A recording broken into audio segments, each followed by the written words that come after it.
الحمد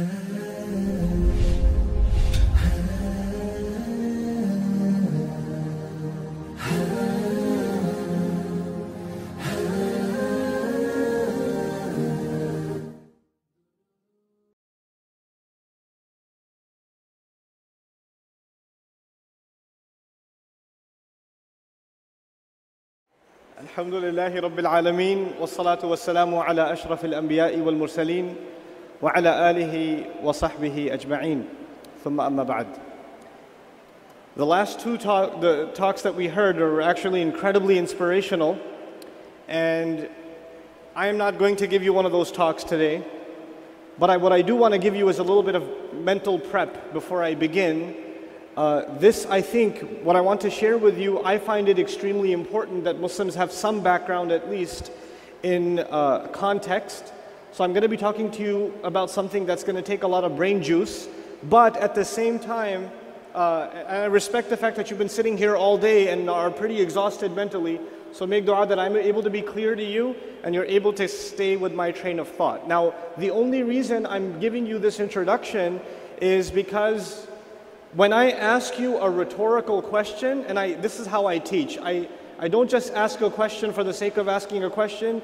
I ask you a question and I expect you to give me a response in as loud a voice as possible, simply to indicate that you are still alive. That's the only way I know that you're still breathing, so that I'm going to ask you a number of rhetorical questions as I go, and I will only be able to continue if you're able to keep up with me. I think I can wrap this up within a half hour, I hope. Don't hold me to that, but I'll try my best, inshallah ta'ala.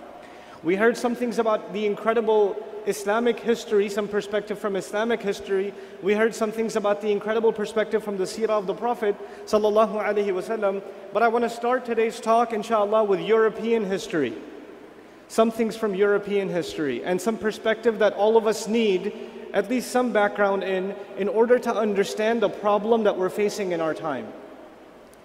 So I take you back to European history when there's a revolt in Europe against the authority of the church. If you don't know about that, well, the summary of it is church policy in Europe. Europe was a religious society. It was dominated by the church, and church policy was extremely oppressive. The word of the Pope was equivalent to the word of God. Disagreeing with the Pope was basically what you would call an act of kufr. You were a murtad, you are no longer a believer, and you must be executed. The only way you can be cleansed of the sin of disagreeing with the church is you have to pay with blood. You have to be tortured and killed. And you're not just killed, you are tortured and then killed. That's the only way to save your soul.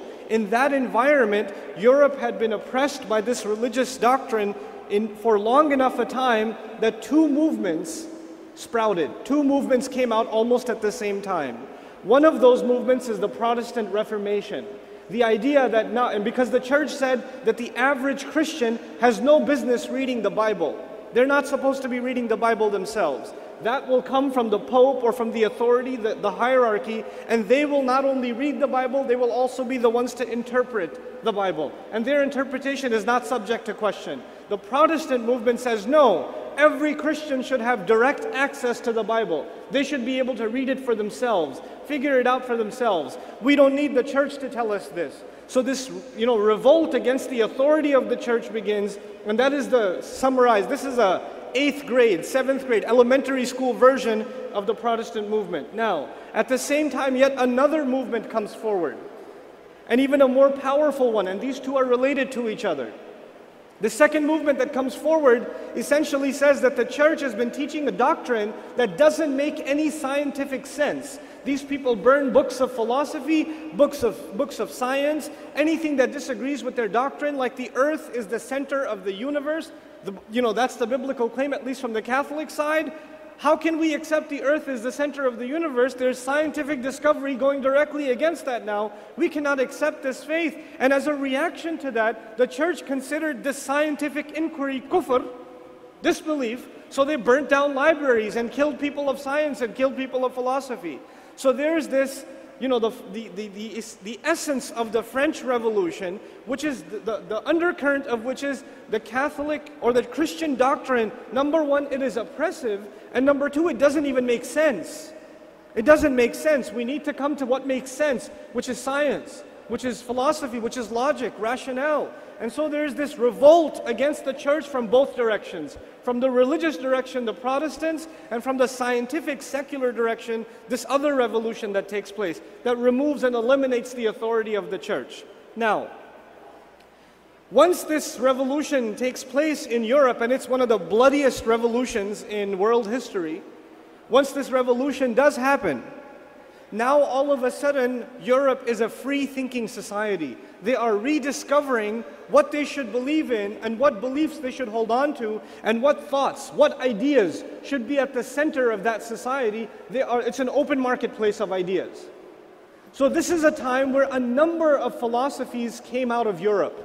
A number of scientists, actually the earliest scientists in Europe were some of their biggest philosophers. So philosophy and science to them was actually hand in hand.